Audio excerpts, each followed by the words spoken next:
So, good morning. I hope I am loud and clear. Yes, sir. Okay, fantastic. So, this is a small session where we will be taking you through some insights into how to handle money. The title, though, is Money, Money, Money. It's also very important. We thought that the context of financial planning and handling money is substantially exaggerated because of the current challenges that we face due to the corona times. And therefore, we also thought a lot of our inputs should be related to what it is right now.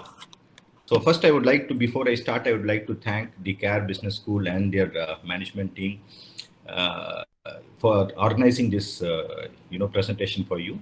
It gives us great pride to share our knowledge with you. And so let's get going with this thing. Current economic situation ரெண்டு விதமா பிரிச்சுப்போம். Business பண்றவங்க, வேலையில இருக்கிறவங்க. Now let us come to employment.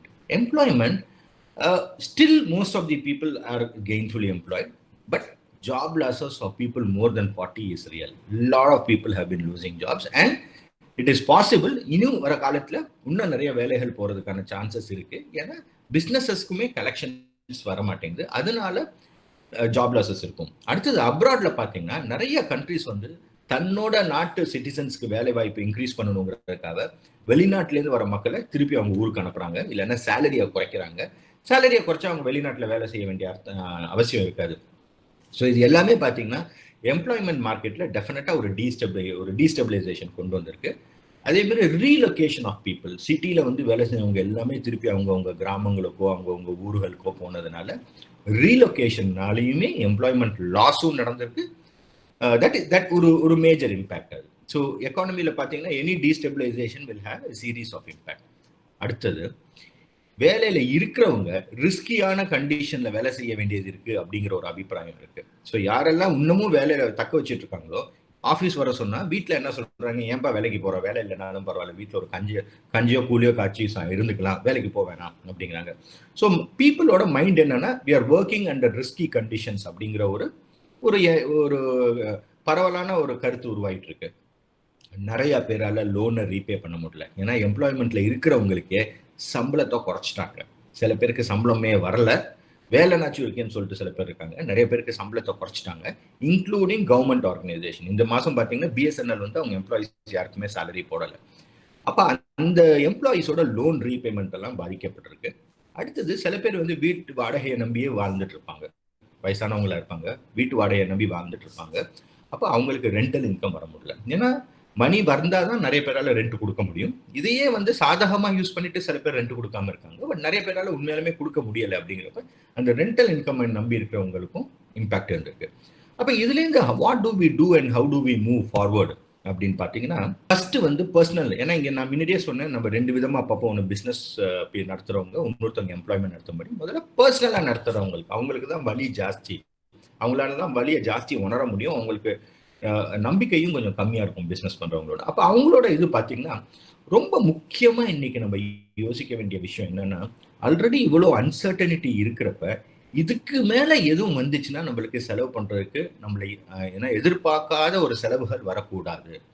அப்ப அன்றாட வாழ்க்கையில unexpected expense அப்படிங்கிறது என்னன்னு பாத்தீங்கன்னா ஸ்பெண்டிங் ஆன் ஹெல்த்.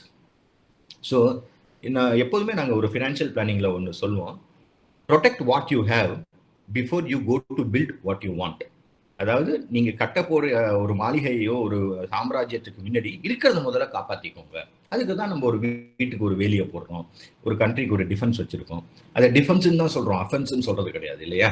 ஆர்மியோ ஏர்ஃபோர்ஸோ நேவியோ டிஃபென்ஸ்ன்னு தான் சொல்றோம், அது அஃபென்ஸ்ன்னு சொல்றது கிடையாது. ஏன்னா ஃபர்ஸ்ட் உள்ள வராம இருக்கிறது. அப்ப ஃபர்ஸ்ட் வந்து நம்ம தேவையான அளவு ப்ரொடெக்ஷன் இருக்கான்னு பாருங்க. ஏன்னா ஒரு ஃபேமிலி ஒரு ஏர்னிங் மெம்பர் இருக்காங்கன்னா அவங்கள நம்பி ஃபேமிலி மெம்பர்ஸ் இருப்பாங்க, சில்ட்ரன் இருப்பாங்க. அப்ப இந்த ஒரு சூழ்நிலையில அவங்களுக்கு ஏதாச்சும் உயிருக்கு எதுவும் ஆச்சுன்னா கூட அவங்க ஃபேமிலியோட கனவுகள் என்ன நிறைவேறணும்னா போதிய அளவுக்கு காப்பீடு தேவை. அதுலயுமே காப்பீடுல 3 வகையா இருக்கு. ஒன்று வந்து ஆன்யூட்டி பிளான்ஸ் அப்படிமோ, அது ப்ரிடாமினண்டா பென்ஷனுக்கு சம்பந்தப்பட்டது. அடுத்தது வந்து என்டோமெண்ட் பிளான்ஸ் அப்படிமோ, அது வந்து போட்ட காசும் திருப்பி வரும், அது காப்பீடு கம்மியா இருக்கும். அடுத்தது டேர்ம் இன்சூரன்ஸுமோ, அதாவது ப்ரீமியம் அமௌண்ட் கம்மியா இருக்கும், காப்பீடு ஜாஸ்தியா இருக்கும். அதுதான் வந்து ஒரு இண்டிவிஜுவல் வந்து அதை தான் எடுக்கணும். கம்மி பிரீமியம்ல ஜாஸ்தி கவர் கிடைக்கிற மாதிரி.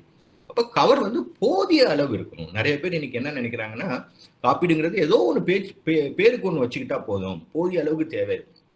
ஸோ இன்னைக்கு வந்து ஒரு வீட்டு செலவு நம்மளுக்கு வந்து ஒரு 25,000 ஆகுதுன்னா நிச்சயமா 50 லட்சத்துக்கு நம்மளுக்கு காப்பீடு வேணும். நிச்சயமா. அப்பதான் அந்த 50 லட்சத்தை எடுத்துட்டு போய் ஒரு எஃப்டியில போட்டீங்கன்னா 6% வட்டினா மாசம் உங்களுக்கு 25,000 வரும். அது ஒண்ணு. அடுத்தது நம்ம ஏதாச்சும் கடன் வாங்கியிருந்தோம், வீட்டு கடனோ இல்ல வாகன கடனோ இல்ல நம்ம நகைகள் மேல ஒரு கடன் வாங்கியிருந்தோம்னா அந்த கடனுக்கு தேவையான தொகையும் இதோட சேர்த்துக்கணும். ஸோ 50 லட்ச ரூபாய் வீட்டு செலவுக்கு எனக்கு வந்து ஒரு 30 லட்ச ரூபாய் ஹவுசிங் லோன் இருந்ததுன்னா 50 + 30 80 லட்ச ரூபாய்க்கு காப்பீடு. இது இல்லாம பசங்க படிச்சுட்டு இருக்காங்க, அவங்களுக்கு இது கல்லூரி செலவுக்கும் கல்யாண செலவுக்கும் எனக்கு இவ்வளவு செலவாகும்னா அதுக்கு தேவையான தொகையும் இதோட ஆட் பண்ணிக்கோங்க. 2 பசங்க இருக்காங்கன்னா லெட்டஸ் அசியூம் இன்னைக்கு வந்து யூஜி அண்ட் பிஜி சேர்த்து 15 லட்சம்னா அது ஒரு 30 லட்சம். அப்புறம் கல்யாணத்துக்கு வந்து ஒரு 15 லட்சம்னா அது ஒரு 30. ஸோ 60 + 80, ஸோ கிட்டத்தட்ட ஒரு 1.5 கோடி ரூபாய் மினிமம் இன்சூரன்ஸ் இன்னைக்கு நிறைய பேருக்கு தேவை இருக்கு. இது வந்து ரொம்ப ஜாஸ்தியும் கிடையாதுங்க. நீங்க ஒரு 30 வயசு அப்படின்னு இருந்தீங்கன்னா 1 கோடி ரூபாய்க்கு தேவையான காப்பீடு இன்னைக்கு வந்து கிட்டத்தட்ட 18,000 ரூபாய் உங்களால 18,000 ரூபாய் உங்களால ஈஸியா 15,000 ரூபாய் கிட்ட தான் வரும். 15,000 ரூபாய் கிட்ட உங்களால அந்த தொகைக்கு உங்களால 1 கோடி ரூபாய் காப்பீடு எடுக்க முடியும். வருஷத்துக்கு 15,000 ரூபாய் சொல்றேன். வருஷத்துக்கு 15,000 ரூபாய் தொகையில 1 கோடி ரூபாய் வரைக்கும் உங்களால காப்பீடு எடுக்க முடியும். அப்ப காப்பீடுங்கிறது போதிய அளவு தேவை. ஒண்ணு, அது வந்து நான் சொன்னது ஆயுள் காப்பீடு ஆர் லைஃப் இன்சூரன்ஸ். அடுத்தது பாத்தீங்கன்னா மருத்துவ செலவுக்கான காப்பீடு, ஹெல்த் இன்சூரன்ஸ். இது வந்து ரொம்ப ரொம்ப முக்கியம். ஏன்னா ஒரு பணக்கார மனுஷன் ஏழையாகிறதுக்கு 2 வாய்ப்புகள் தான். ஒண்ணு சூதாடணும், இல்லைன்னா ஏதாச்சும் ஒரு மருத்துவ செலவு வரணும். மருத்துவ செலவு வர்றப்ப எவ்வளவு ஒரு வயசான ஆளா இருந்தாலும் நம்ம இருக்கிற சொத்தெல்லாம் வித்து காப்பாற்றணும்னு நினைப்போம். அதுதான் நம்ம நாட்டோட தர்மம், அதுதான் நம்மளை வளர்த்த முறை. அப்ப காப்பீடுலயே ஹெல்த் இன்சூரன்ஸ்ல ரொம்ப முக்கியமானது உங்களை நம்பி இருக்கிற பேரண்ட்ஸுக்கு ஃபர்ஸ்ட். ஏன்னா between you and your parents the parents can fall sick ahead of you. அதனால நம்ம பேரண்ட்ஸுக்கு தேவையான காப்பீடு இருக்கான்னு பாருங்க. 60 வயசுக்குள்ள ஒருத்தவங்க உள்ள வந்தாச்சுன்னா வரது ஈஸி, அதுக்கப்புறம் கொஞ்சம் கஷ்டம். அதுக்கு அடுத்தது உங்க குடும்பத்தினர்களுக்கு பேசிக்கான ஒரு நல்ல ஒரு ஹெல்த் இன்சூரன்ஸ் வச்சுக்கோங்க. சப்ளிமெண்ட் இல்லாத ஒரு ஹெல்த் இன்சூரன்ஸ் ஒரு மினிமம் 5 lakhs 10 lakhs வச்சுக்கோங்க. அதுக்கு மேல டாப் அப்னு பேரு. அதெல்லாம் வந்து கொஞ்சம் ஒரு கன்சல்டன்ட் போய் கேட்டீங்கன்னா சொல்லுவாங்க எப்படி பண்ணணும்ட்டு. இதை பண்ணிட்டீங்கன்னா அப்ப வாழ்க்கையில உங்களுக்கு எதிர்பாராத செலவுகள் வராது. மூணாவது, யாருமே யோசிக்காத ஒரு விஷயம் என்னன்னா, ஆயுள் காப்பீடு பண்ணிடுவாங்க, மருத்துவ காப்பீடும் பண்ணிடுவாங்க. ஆனா ஒருவேளை விபத்து நடந்து கை போச்சு, கால் போய் டிசபிலிட்டி வந்துச்சுன்னா அதனாலேயே வேலை வாய்ப்பு போகிறதுக்கு வாய்ப்பு இருக்கு. அதை யாரும் யோசிக்கிறது இல்லை. அதுக்கு ஒரு சின்ன அமௌண்ட் எடுத்துக்கோங்க. அதெல்லாம் பாத்தீங்கன்னா ஒரு 50 லட்சம் ரூபாய்க்கு எடுத்தீங்கன்னா 6,000 ரூபாய் வரும் வருஷத்துக்கு. எனக்கு தெரிஞ்சு உயிர் காப்பீடும் மருத்துவ காப்பீடோட இந்த காப்பீடு ரொம்ப முக்கியம். இந்த விபத்துக்கான காப்பீடு ரொம்ப முக்கியம். ஸோ பர்சனல் ஆக்சிடென்ட் பாலிசி அதை கொஞ்சம் ஃபோக்கஸ் பண்ணி ட்ரை டு டேக். அப்புறம் வந்து உங்க வீட்டுக்கு நிறைய பேர் உணராத ஒரு விஷயம் என்னன்னா, சென்னையிலயும் சரி இல்ல நடுவில் திருச்சியில கூட வெள்ளம்லாம் வந்துச்சு. அப்போ வீட்டுக்கு தேவையான இது இன்சூரன்ஸ் யாருமே ஹோம் இன்சூரன்ஸ் பண்ண மாட்டாங்க. இந்த டைம் சென்னை ஃபிளட்ஸ் வந்தப்ப, லாஸ்ட் டைம் வந்தப்ப நிறைய பேருக்கு பெரிய சேதம். அப்ப முடிஞ்ச அளவுக்கு இப்ப உங்க வீடு வந்து ஒரு ஆத்தங்கரை ஓரமா இருக்கு, இல்ல போன டைம் வெள்ளம் வந்தப்ப வீட்டுக்குள்ள தண்ணி வந்துச்சு, அந்த மாதிரிலாம் இருந்துச்சுன்னா தயவு செய்து உங்க வீட்டுக்கும் ஒரு ஹோம் இன்சூரன்ஸ் எடுத்து வச்சுக்கோங்க. நீங்க லோன் எடுத்து வீடு கட்டியிருந்தீங்கன்னா பேங்கே சொல்லுவாங்க உங்களை எடுக்க சொல்லி. பட் பேங்க்ல எடுக்கிறது கொஞ்சம் ஜாஸ்தி செலவா இருக்கும், வெளியில எடுத்தீங்கன்னா கொஞ்சம் கம்மியா இருக்கும். வீட்டுக்கு தேவையான ஒரு இன்சூரன்ஸ். அப்புறம் நீங்க ஓட்டுற வாகனத்துக்கு ரொம்ப முக்கியமா வச்சுக்கோங்க. ஏன்னா ஒரு வாகன விபத்துனால யாரோ ஒருத்தர் உயிரிழப்பு இருந்துச்சுன்னா, 3வது மனுஷத்துக்கு உயிரிழப்பு இருந்துச்சுன்னா இன்னைக்கு வந்து ரூல்ஸ் எல்லாம் ரொம்ப ஸ்ட்ரிக்ட், காம்பன்சேஷனும் ரொம்ப ஜாஸ்தி. அதனால நிறைய பேர் இந்த கோவிட் டைம்ல நிறைய பேர் அவங்களோட வாகன இன்சூரன்ஸை வந்து நீங்க ரெனியூ பண்ணாம இருப்பீங்க. தயவு செய்து அந்த தப்பு பண்ணாதீங்க. ஏன்னா திருப்பி ஓப்பன் ஆனோன்னா இதை மறந்துட்டு நீங்க பாட்டுக்கு வாகனத்தை எடுத்து ஓட்ட ஆரம்பிச்சிருவீங்க. ஏதாவது ஒரு வியப்பு வந்து, ஏன்னா ஒரு விபத்து வந்துச்சுன்னா அதை சந்திக்கிறதுக்கு அதோட ஒரு பொருளாதார நஷ்டத்தை சந்திக்கிறதுக்கான தைரியமும் மனப்பக்குவமும் நம்மளுக்கு அன்னைக்கு இருக்காது. அதனால அந்த வெஹிக்கிள் இன்சூரன்ஸை கவர் பண்ணிக்கோங்க. நீங்க ஒரு மருத்துவரா இருக்கீங்க, இல்ல வந்து ஒரு சார்ட்டர்ட் அக்கௌண்டன்டா இருக்கீங்க, இல்ல வந்து ஒரு ஆர்கிடெக்டா இருக்கீங்கன்னா ப்ரொஃபஷனல் ரிஸ்கை கவர் பண்றதுக்குன்னு சில காப்பீடு இருக்கு, அதை பண்ணிக்கோங்க. அப்புறம் நீங்க வந்து உங்க வீட்டுல ஒரு டிரைவரோ மெய்டோ வச்சிருந்தீங்கன்னா அவங்களையும் கவர் பண்ண பாருங்க. ஏன்னா இன்னைக்கு ஒரு மெய்டுக்கு, உங்க வீட்டுக்கு வந்து வேலை செய்யற மெய்டுக்கு வந்து கொரோனா வந்துச்சுன்னா கூட அவங்க உங்களை தான் குறை சொல்லுவாங்க, உங்க வீட்டுக்கு வந்ததுனாலதான் வந்துச்சுன்னாங்க. அதனால அதெல்லாம் சின்ன சின்ன விஷயம். பட் முதல் 3 ரொம்ப முக்கியம்: ஆயுள் காப்பீடு, மருத்துவ காப்பீடு, மூணாவது வந்து விபத்துக்கான காப்பீடு. இது 3 ரொம்ப ரொம்ப முக்கியம். அடுத்தது என்ன பண்ணணும் அப்படின்னு பாத்தீங்கன்னா, எல்லாருமே இன்னைக்கு உணர்ந்திருப்போம். இந்த மாதிரி ஒரு பீரியட்ல எமர்ஜென்சி ரிசர்வ் அப்படிம்போம். என்னைக்குமே என்னன்னா, சேமிப்பு ஏன் வாழ்க்கையில ரொம்ப முக்கியம்னா, நம்ம வேலை செய்யற காலங்கள் கம்மி, ஆனா நம்மளோட சர்வைவல் ஏஜ் இஸ் ஹையர். நம்ம என்ன இருந்தாலும் 58 to 60 we will retire, but we will all live till 80. அப்படிங்கிற பட்சத்துல ஏர்னிங் பீரியட் கம்மி, சர்வைவல் பீரியட் ஜாஸ்திங்கிறனால ஏர்னிங் பீரியட்லயே கொஞ்சம் அமௌண்ட்டை அந்த டைம்ல இருந்து எடுத்து ஒதுக்கி வச்சுக்கணும். அதுக்கு அதான் the only reason we have to save is because we will live beyond our earning period. அதுதான், அதனால தான் நம்ம சேவ் பண்ணுவோம்.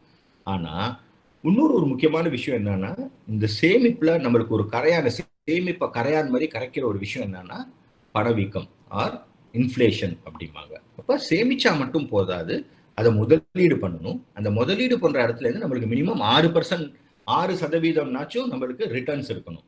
அப்பதான் இந்த இன்ஃப்ளேஷனை நம்மளால காம்பன்சேட் பண்ண முடியும். So we save because our survival life is more than our earning period, and we invest to keep in pace with inflation.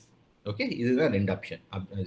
அப்ப நம்ம சேமிப்போ ஒரு எஃப்டிலையோ லிக்விட் ஃபண்ட்லயோ இல்லை நிறைய இன்வெஸ்ட்மெண்ட் மெத்தடாலஜிஸ் இருக்கு, அதை நாங்கள் சப்சிக்வெண்டா சொல்றோம். பட் பேசிக்கா சேவ் பண்ணணும், இன்வெஸ்ட் பண்ணணுங்கிறது ஒரு முக்கியமான விஷயம்.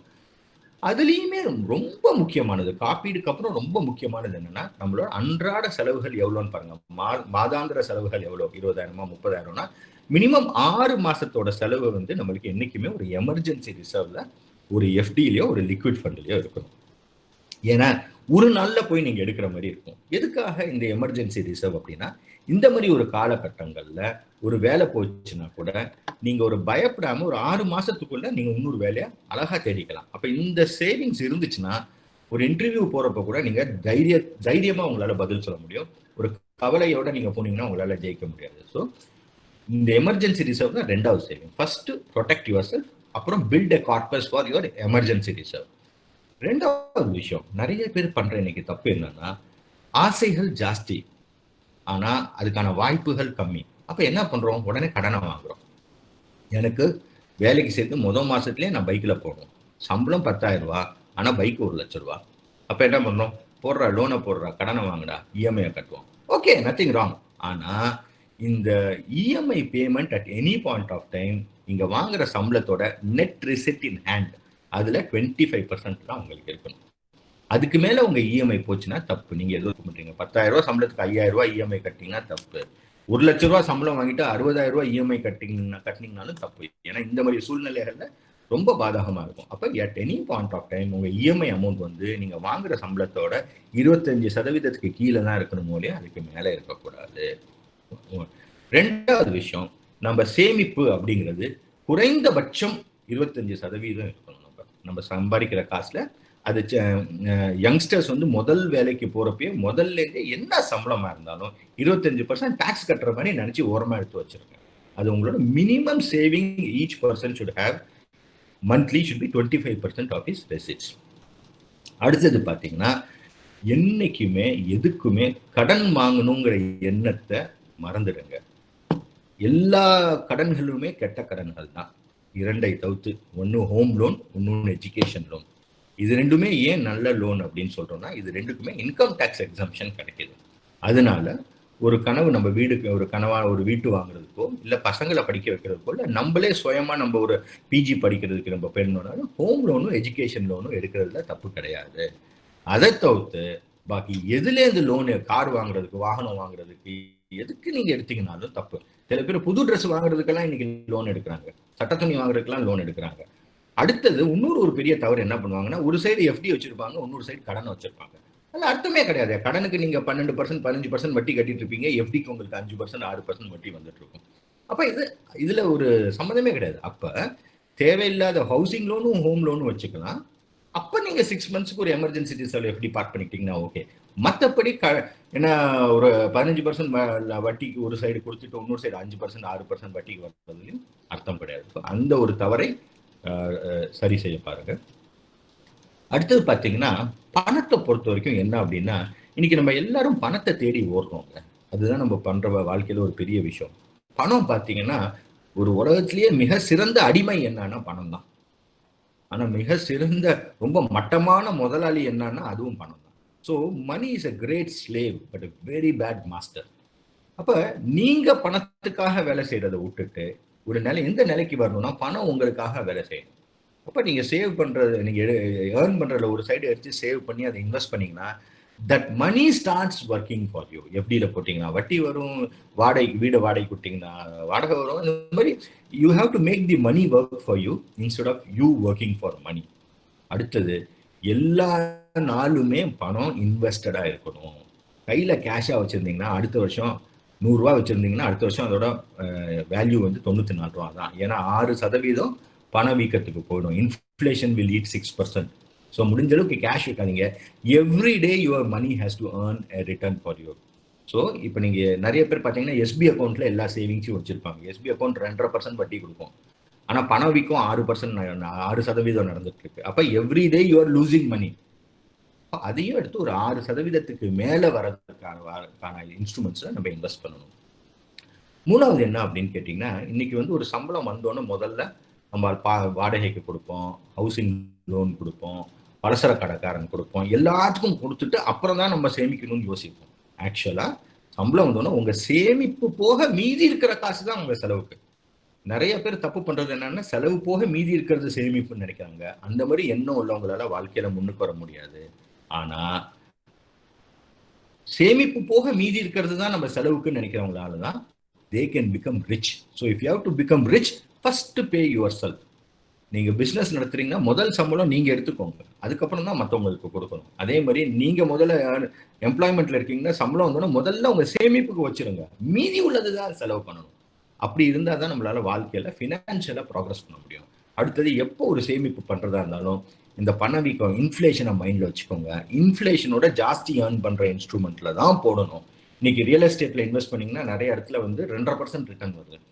அப்ப நீங்க 10%க்கு கடனை வாங்கி 2% ரிட்டர்ன் வர மாதிரி ஒரு இன்வெஸ்ட்மெண்ட் பண்ணீங்கன்னா அன்றாட உங்க பணத்தை அழிச்சிட்டு இருக்கீங்க. அந்த ரியல் எஸ்டேட் வேல்யூ ஒரு வேலை இன்க்ரீஸ் ஆச்சுன்னா கொஞ்சம் காம்பன்சேட் பண்ணலாம். பட் நீங்க 10%க்கு லோனை வாங்கி 2.5% வாங்குறதுல அர்த்தம் இல்லை. ஏற்கனவே நிறைய பணம் வச்சிருக்காங்க, அவங்களுக்கு என்ன பண்றதுன்னு தெரியலங்கிறப்ப அவங்க ஒரு ரியல் எஸ்டேட் வாங்கி ஒரு ரெண்டுக்கு கட்டி விட்டா காலப்போக்கில் அது வந்து வேல்யூ வில் இன்க்ரீஸ். அண்ட் ஃபைனலா பவர் ஆஃப் காம்பவுண்டிங் அப்படிம்பாங்க. அதாவது நம்மலாம் ஸ்கூல்ல படிக்கிறப்ப சிம்பிள் இன்ட்ரெஸ்ட், காம்பவுண்ட் இன்ட்ரெஸ்ட் அப்படின்னு 2 ஃபார்முலா இருக்கும். சிம்பிள் இன்ட்ரெஸ்ட் ஃபார்முலா எல்லாருக்கும் ஞாபகம் இருக்கும், மறக்கவே முடியாது. ஏன்னா உலகத்திலே சிம்பிளஸ்ட் ஃபார்முலா மேக்ஸ்ல, எனக்கு தெரிஞ்சு மேக்ஸ்ல சிம்பிளஸ்ட் ஃபார்முலா இந்த PNR/100 தான். இன்னைக்கு வரைக்கும் விளங்காத ஃபார்முலா என்ன அப்படின்னு பாத்தீங்கன்னா அந்த காம்பவுண்ட் இன்ட்ரெஸ்ட் ஃபார்முலா தான், இல்லையா? P bracket open 1 + R/100 to the power of n அப்படின்ட்டு இந்த ஃபார்முலாவை யூஸ் பண்ணி தான் எல்லாருமே பணக்காரன் ஆகிறாங்க. So what is compounding, power of compounding அப்படிங்கிறது ஆல்பர்ட் ஐன்ஸ்டீன், உலகத்திலேயே ஒரு மிக சிறந்த அறிவாளி என்று கருதப்படுற Albert Einstein 8th wonder of the world அப்படின்னு சொல்லியிருக்காரு. இப்ப நம்மளும் அதை பயன்படுத்தி நம்ம பணக்காரன் ஆனோம்னா இந்தியாவில் தாஜ்மஹால் மட்டும் ஒரு ஒண்டரா இல்லாம நம்மளும் ஒரு 8th wonder வாழ முடியும். ஸோ அந்த பவர் ஆஃப் காம்பவுண்டிங் யூஸ் பண்ணீங்கன்னா, பவர் ஆஃப் காம்பவுண்டிங்கோட ஒரு சின்ன விஷயத்த சொல்றேன். ஒரு கோடீஸ்வரன் ஆகணும்னு நிறைய பேரோட கனவு இருக்கும். ஆனா கோடீஸ்வரன் ஆறது உலகத்திலேயே ரொம்ப சிம்பிளான விஷயம். கோடீஸ்வரன் ஆறது தான் எப்படின்னு கேட்டீங்கன்னா, மாசம் மாசம் நீங்க 25 வயசுன்னு வச்சுக்கோங்க. இப்ப 25 வயசுல இருந்து மாசம் 1000 ரூபாய் முதலீடு பண்ணீங்கன்னா வருஷத்துக்கு 12,000 ரூபாய்.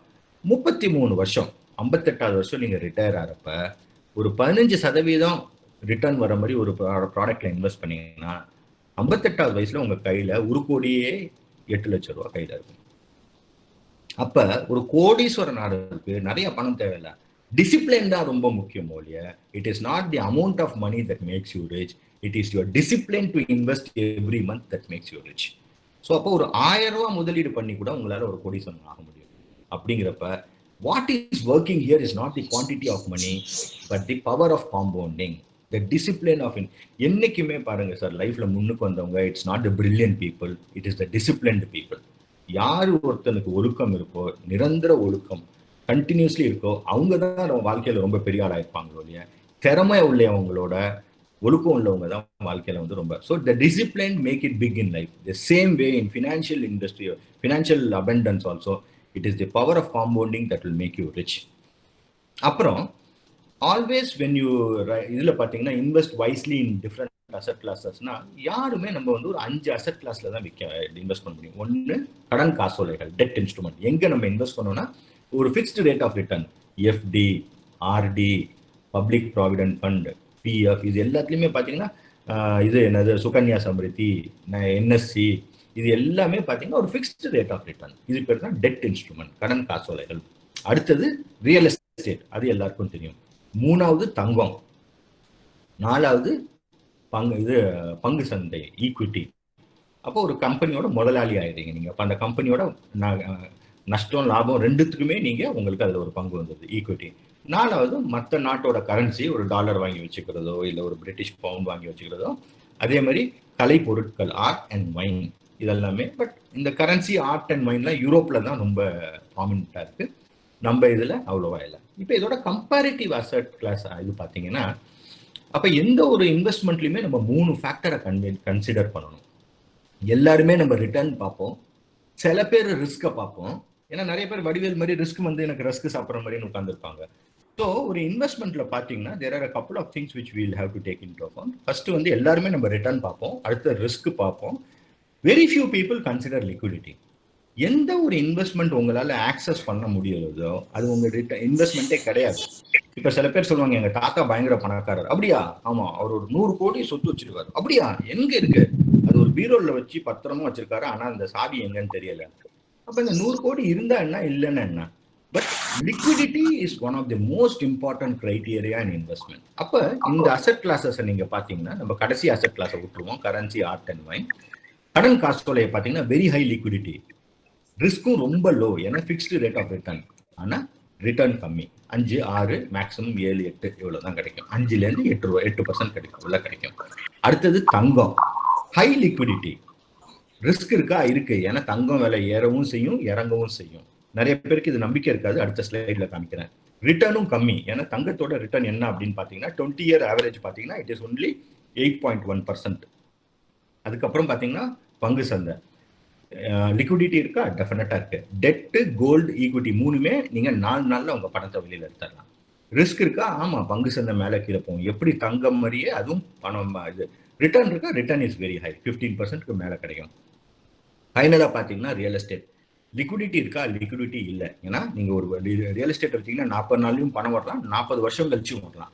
ரிஸ்க் இருக்கா? இருக்கு, ஏன்னா ரியல் எஸ்டேட் பிரைஸும் மேல போகும் கீழே இறங்கும். இப்ப கடந்த ஒரு 8 வருஷமா பாத்தீங்கன்னா நிறைய இடத்துல ரியல் எஸ்டேட் பிரைஸ் மேலேயே போல. இப்ப இந்த லாஸ்ட் ஒரு 1 இயரா பாத்தீங்கன்னா நிறைய இடத்துல விலை கீழே வந்திருக்கு, இன்க்ளூடிங் கொச்சின், சென்னை, ஈவன் டெல்லியில எல்லாம் பிரைசஸ் பயங்கரமா ஃபால் ஆயிருக்கு.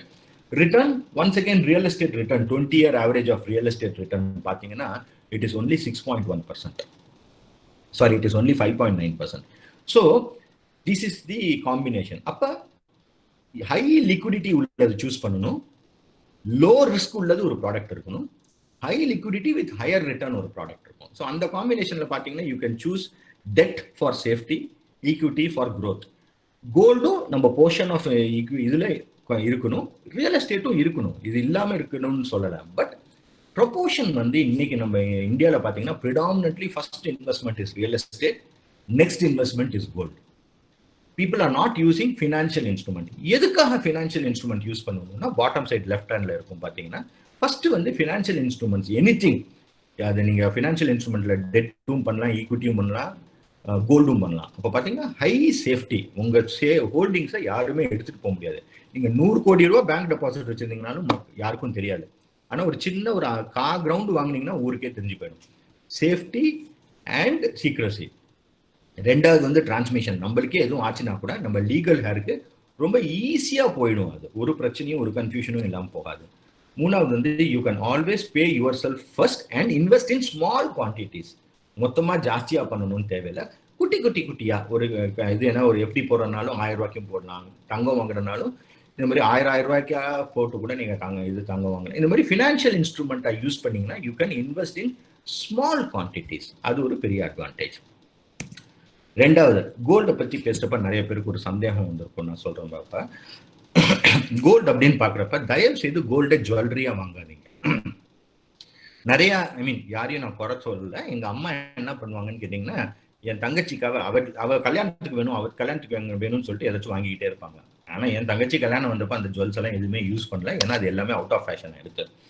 அப்ப நிறைய பேர் என்ன செய்வாங்கன்னு கேட்டீங்கன்னா, தங்கத்தை சிட் ஃபண்ட் மூலியமா வாங்குவாங்க. தயவு செய்து அதை அவாய்ட் பண்ணிடுங்க. ஏன்னா சிட் ஃபண்ட் போடுறதுனால நீங்க பெரிய ஆள் ஆறீங்களோ இல்லையோ, நகைக்கடைக்காரங்க தான் பெரிய ஆள் ஆகுவாங்க. ஏன்னா அந்த அமௌண்ட் வந்து உங்களுக்கு செய்கூலி கிடையாது, சேதாரம். ஆனா அந்த முதல் ஃபுல்லா அவங்க தான் வச்சிருப்பாங்க. இன்னும் வந்து chit funds are not regulated, whether it is a gold chit fund or normal chit fund, regulated கிடையாது. இப்போ நீங்க ஒரு இன்சூரன்ஸ் போனீங்கன்னா ஐஆர்டிஏன்னு ஒரு ரெகுலேட்டர் இருக்கான், பேங்க்குக்கு போனீங்கன்னா ஆர்பிஐன்னு ஒரு ரெகுலேட்டர் இருக்கான், பிஎஃப் ஃபண்டுக்கு எல்லாத்துக்குமே பார்த்தீங்கன்னா பிஎஃப்ஆர்டிஏன்னு ஒரு ரெகுலேட்டர் இருக்கான், இன்வெஸ்ட்மெண்ட் ப்ராடக்ட்ஸ் எல்லாத்துக்குமே செபின்னு ஒரு ரெகுலேட்டர் இருக்கான். சிட் ஃபண்டுக்கு இது வரைக்கும் ஒரு ரெகுலேட்டர் கிடையாது. ரியல் எஸ்டேட்க்கு கூட இப்போ ரேட்டுங்கிற ஒரு ரெகுலேட்டர் இப்போ உருவாக்கி இருக்காங்க, பட் இன்னும் அதுக்கான தேவையான ஸ்ட்ரென்த் வரல. பட் அதுவே வந்துட்டு இருக்கு. பட் சிட் ஃபண்டுக்கு இன்னும் வரல. அதனால தயவு செய்து அதை அவாய்ட் பண்ணுங்க. அடுத்தது வந்து ஜுவல்லரியா வாங்குறப்ப நம்மளுக்கு மினிமம் 18% 30-35% வரைக்கும் செய்கூலி சேதாரம் போகிறதுக்கான வாய்ப்புகள் இருக்கு. அப்ப தங்கம் வாங்கணும்னு முடிவு பண்ணோம்னா என்ன மாதிரி வாங்கலாம் அப்படின்னா, இடிஎஃப் அப்படிங்கிற ஒரு இது இருக்கு, எக்ஸ்சேஞ்ச் ட்ரேடட் ஃபண்ட். அதுல பாத்தீங்கன்னா நீங்க இன்னைக்கு வாங்குற இன்னைக்குள்ள விலைக்கு வாங்கிடலாம், நீங்க விற்கிறப்ப அன்னைக்குள்ள விலைக்கு வித்துக்கலாம். கிராமா தான் வாங்க முடியும். அடுத்தது மியூச்சுவல் ஃபண்ட் மூலியமாவும் நீங்க கோல்டு இன்வெஸ்ட் பண்ணலாம்.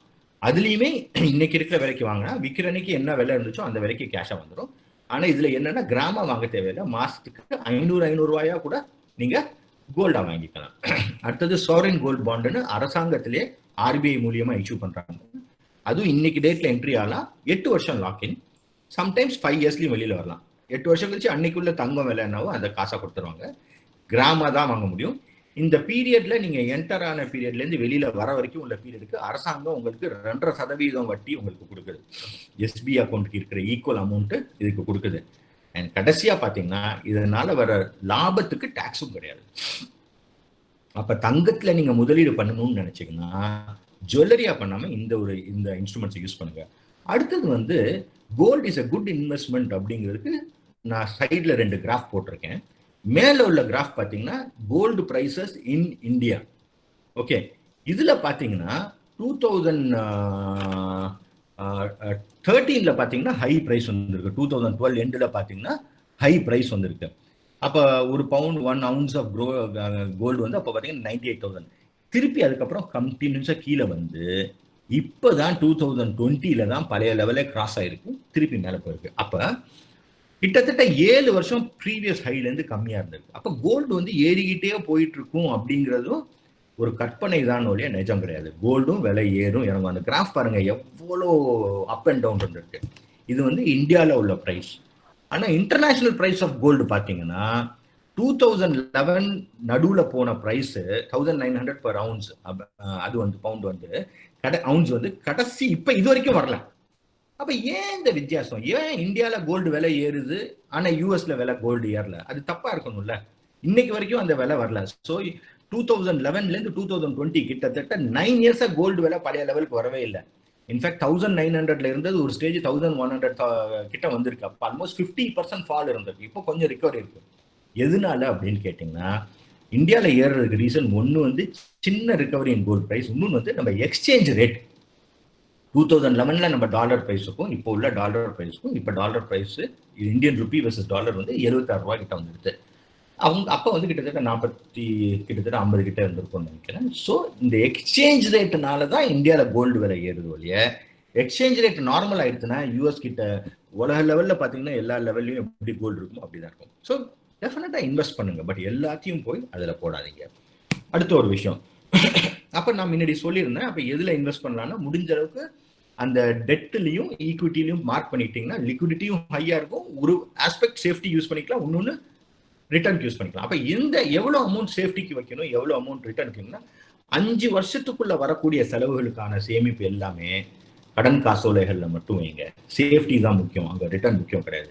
என் பையன் வந்து இப்ப 10th படிக்கிறான், 2 வருஷம் கழிச்சு கல்லூரி படிப்புக்கு போறான்னா அதுக்காக உள்ள சேமிப்பை தயவு செய்து ஈக்விட்டியில போடாதீங்க, பங்கு சந்தையில போடாதீங்க, கடன் காசோலைகள்லயே வச்சுக்கோங்க. ஆனா என் பொண்ணோட கல்யாணம் 10 வருஷம் கழிச்சு இருக்குங்கிறப்ப தைரியமா ஈக்விட்டியில போடுங்க. ஓகே, இதை ஏன் அப்படிங்கிறதையும் நம்ம கடைசியா பார்க்க போறோம். பட் அதே அப்போ போர்ட்ஃபோலியோ நீங்க கன்ஸ்ட்ரக்ட் பண்றப்ப என்னபடி யோசிக்கலாம். ஒன்னு வந்து பாத்தீங்கன்னா 70% எனக்கு ரிஸ்க் கம்மியா எடுக்க விருப்பம் இல்லைன்னா 70% நீங்க டெட்ல வச்சுக்கலாம், 30% ஈக்விட்டியை வச்சுக்கலாம். இதுல 2 சினாரியோ. டெட் 8% ரிட்டர்ன் கொடுத்தாங்கன்னா இந்த மாதிரி ஒரு வேரியஸ் சினாரியோஸ் இருக்கு. இதை நான் ஷேர் பண்றேன், அப்புறம் நீங்க பார்த்துக்கோங்க. பட் எவ்வளோ ரிட்டர்ன் வரலாம் அப்படிங்கிறப்ப எக்ஸ்பெக்டட் போர்ட்ஃபோலியோ ரிட்டர்ன் 9.5%லேருந்து 11% வரைக்கும் வரலாம். உங்களுக்கு 70% கடன் காசோலைகள்லையும் 30% பங்கு சந்தையிலையும் வச்சிங்கன்னா 9.5%லேருந்து 11% வரைக்கும் உங்களுக்கு ரிட்டர்ன் வரலாம். ரெண்டாவது சிச்சுவேஷன் 50% கடன் காசோலைகள் 50% பங்கு சந்தையில் வச்சிங்கன்னா உங்க return can be anywhere between 10%லேருந்து 13% வரைக்கும் வரலாம். இது எல்லாமே ரொம்ப கன்சர்வேட்டிவ் எஸ்டிமேஷன். மூணாவது சிச்சுவேஷன் 30% டெட்டு 70% ஈக்விட்டி, 30% கடன் காசோலைகள் 30% பங்கு சந்தைனா உங்க return can be anywhere between 10.25%லேருந்து 15% வரைக்கும் கிடைக்கும். 100% ஈக்விட்டி என்னன்னா டெஃபினட்டா 15%க்கு மேல கிடைக்கும். இப்ப புரியுதா அந்த நான் கோடீஸ்வரன் ஆகிறதுக்கு எப்படி 15% எங்கேருந்து வரும்னா இந்த போர்ட்ஃபோலியோ ஆர் 100% ஈக்விட்டியில போனீங்கனாலும் உங்களுக்கு வரலாம். இது சாத்தியமா அப்படின்னா இதுதான் கம்பேரிசன் ஸ்டடி. ஒரு 2012லேருந்து 2017 வரைக்கும் ஒரு ஒன் டைம் நீங்க 10 லட்ச ரூபாய் இன்வெஸ்ட் பண்ணியிருந்தா 9% ரிட்டர்ன் வந்திருந்ததுன்னா உங்களுக்கு 15,41,000 ஆயிருக்கும். அந்த 10 லட்ச ரூபாய் கிட்டத்தட்ட இந்த 5 வருஷத்துல கிட்டத்தட்ட 50% ஏறி இருக்கும். இதே அந்த portfolio number 1 or Bombay stock exchange, அதாவது மும்பை பங்கு சந்தைக்கு ஒரு சென்செக்ஸ் ஒரு இது இருக்கு, மெஷர்மெண்ட் டூல். நம்ம உடம்புக்கு தெர்மோமீட்டர் வச்சு டெம்பரேச்சர் பார்க்குற மாதிரி அதுல போட்டிருந்தோம்னா நம்மளுக்கு அது 17,97,000 இருந்திருக்கும். நிச்சயமா நம்ம 9% ரிட்டர்னோட ஜாஸ்தி கிடைச்சிருக்கும். அப்ப பங்கு சந்தையோட ரிட்டர்ன்ஸ் வந்து நம்ம ஃபிக்ஸ்ட் இன்ஸ்ட்ருமெண்ட்டோட ஜாஸ்தி. ஏன் ஃபிக்ஸ்ட் இன்ஸ்ட்ருமெண்ட்னா நம்ம ரியல் எஸ்டேட்டுக்கு எவ்வளவு பார்த்தோம், 8.1 பார்த்தோம், சாரி 6.9 பார்த்தோம், கோல்டுக்கு 8.1 பார்த்தோம், டெட் பார்த்தீங்கன்னா கிட்டத்தட்ட ஒரு 6.5 அந்த மாதிரி கிட்டத்தட்ட வரும், 6.5 to 6.9. அப்ப இது மூணுமே ஒரே ரேட் இருக்கனால இவ்வளவு வரும். இதே போர்ட்ஃபோலியோ பி சி எடுத்திருந்தீங்கன்னா 18.92 lakhs, போர்ட்ஃபோலியோ பி 50% கடன் காசோலைகள் 50% பங்கு சந்தைனா 22 லட்சம் வந்திருக்கும். போர்ட்ஃபோலியோ ஏ 30% டெட்டு கடன் காசோலைகள் 70% பங்கு சந்தைனா 25 லட்சம் வந்திருக்கும். அப்ப இதுலயே இந்த வாலட்டிலிட்டி அப் அண்ட் டவுன் இருந்தா கூட ஒரு போர்ஷன் நம்ம ஈக்விட்டியில வச்சாதான் நம்ம இந்த இன்ஃபிளேஷனை பீட் பண்ணி கன்சிடரபிளா க்ரோ ஆக முடியும். இப்ப நிறைய பேருக்கு ஒரு கேள்வி இருக்கும், இது என்னங்க வசதியா 2017 மட்டும் காமிச்சிட்டீங்க, இன்னைக்கு நிலைமை என்ன அப்படின்னா நம்ம வாழ்க்கையில பார்க்க வேண்டியது ரொம்ப ஒரு இன்ட்ரெஸ்டிங்கான விஷயம். எப்பெல்லாம் இந்த மாதிரி உலகத்துல வந்து ஒரு கிரைசிஸ் வந்திருக்கோ அப்ப எல்லாமே மார்க்கெட் விழுந்திருக்கு. 2008 பாத்தீங்கன்னா எல்லாமே இதே மாதிரி இப்ப கொரோனா வந்த மாதிரி பினான்சியல் மார்க்கெட்டுக்கு ஒரு கொரோனா வந்துடுச்சு. எல்லாருமே நிறைய பேர் புத்துன்னு பெரிய பெரிய கம்பெனி எல்லாம் திவால் ஆயிடுச்சு. அந்த மாதிரி டைம்ல பாத்தீங்கன்னா இண்டெக்ஸ் 20,000லேருந்து 8,000 கிட்ட வந்துடுச்சு 2000. ஆனா அந்த வருஷம் பாத்தீங்கன்னா அதுக்கு அடுத்த வருஷமே 101% மார்க்கெட் ரிட்டர்ன் கொடுத்துருக்கு. திருப்பி பாத்தீங்கன்னா யூரோப்பியன் கிரைசிஸ் ஒன்று வந்துச்சு நடுவில். யூரோப்பியன் வந்து நிறைய there was a lot of fight within European union. அந்த கிரைசிஸ் வந்தப்ப பாத்தீங்கன்னா இதே மாதிரி மார்க்கெட் விழுந்துச்சு. அதே வருஷம் பாத்தீங்கன்னா ஒரு வருஷத்துல மார்க்கெட் வந்து திருப்பி 30% இன்ட்ரெஸ்ட் கொடுத்துருக்கு. அப்புறம் டேப்பர் ட்ராண்டம் அப்படிம்பாங்க, அதாவது நிறைய சென்ட்ரல் பேங்க் எல்லாம் அவங்க வட்டியை ஃப்ரீயா கொடுத்துட்டு இருந்த காசை திருப்பி எடுக்க போறப்ப திருப்பி மார்க்கெட் வந்துச்சு. அந்த வருஷம் ஒரு வருஷம் பாத்தீங்கன்னா 43% ரிட்டர்ன் கொடுத்துருக்கு. அப்ப எப்பெல்லாம் மார்க்கெட்ல ஒரு துயரமோ இந்த மாதிரி ஒரு இம்பாக்ட் வந்திருக்கோ அதுக்கு அடுத்த வருஷம் எல்லாம் பாத்தீங்கன்னா the returns have been anywhere between 13% to 101%. இப்ப கொரோனா வைரஸ்க்காக விழுந்திருக்கு. அடுத்த வருஷமும் பாத்தீங்கன்னா இந்த இப்ப இருக்கிற அந்த ஒரு க்ளூமினஸ் எல்லாம் போய் ஆப்டிமிசம் வரப்ப once again markets will give you good return. நான் அதுக்காக உடனே போய் எல்லாத்தையும் சொத்தெல்லாம் வித்துட்டு போய் பங்கு சந்தையில போடுங்கன்னு நான் சொல்லலை. இதெல்லாம் தெரிஞ்சு வச்சுக்கோங்க. எல்லாத்தையுமே ஒரு மெஷர்டா ஒரு நல்ல கன்சல்டன்ட்டோட இதோட நீங்க பண்ணீங்கன்னா உங்களோட ஃபினான்ஷியல் வெல்த்தை கிரியேட் பண்ண முடியும்.